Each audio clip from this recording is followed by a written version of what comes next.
గారు మరియు మాజీ మార్కెట్ చైర్మన్ అంజనేయులు గారు, మన పార్టీ అధ్యక్షులు దేవేందర్ రెడ్డి గారు, మాజీ ఎంపీపీ సుధాశ్రీ గారు.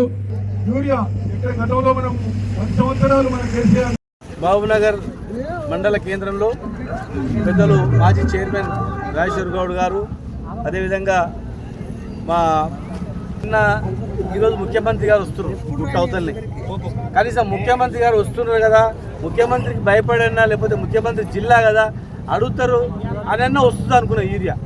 ఇక లొలి చేసినందుకు 2-3 లారీలు వచ్చినాయంట. మరి జనమేమో 1000 మందికి 2000 మంది లైన్లో ఉన్నారు. అంటే ఎంత ఎకరాలన్నా ఉండని మీకు ఇచ్చేది 1 బస్తా 2 బస్తాలు అంటారు. మరి ఒక్కొక్కరైతే 5 ఎకరాలు 10 ఎకరాలు ఉన్నాయి. మరి ఏం చేయాలి? తుమ్మల నాగేశ్వరరావు గారు చెప్పినట్లు ఇసుక కలిపి కొత్తగా అనుకున్నాడు, ఇసుక కలిపి యూరియా కలిపితే కూడా బాగా పొలుస్తాయని చెప్పి ఇసుక కలిపి మరి యూరియా కలుపుకొని చల్లాలా లేకపోతే ఏం చల్లాలా?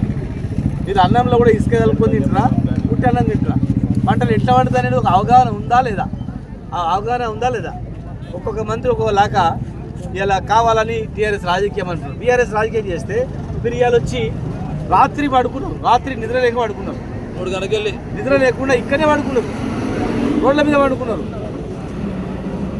ముఖ్యమంత్రి ఇవాళ వస్తున్నా అంటే కనీసం ఆఫీసర్లు, కలెక్టరు, వ్యవసాయ శాఖ అధికారులు అరే ఆ గుట్ట అవతలనే ముఖ్య సంతోషంగా ఉంది. ఇవాళ మళ్ళా 2 సంవత్సరాల్లో మళ్ళీ ఆడికి వచ్చింది చెప్పులు లైన్లోకి వచ్చినాయి, సొమసీలు పడుతున్నారు, తినలేదు తిప్పలేదు, ఒక్కొక్కరు అవస్థలు కాదు.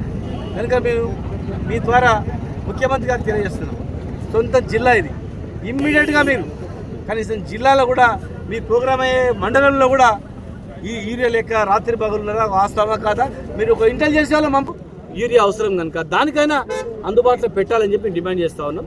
రైతులకు నష్టం జరిగితే మాత్రం పెద్ద ఎత్తున ఆందోళన అనేది మహబూబ్నగర్ నుంచి స్టార్ట్ అవుతుంది.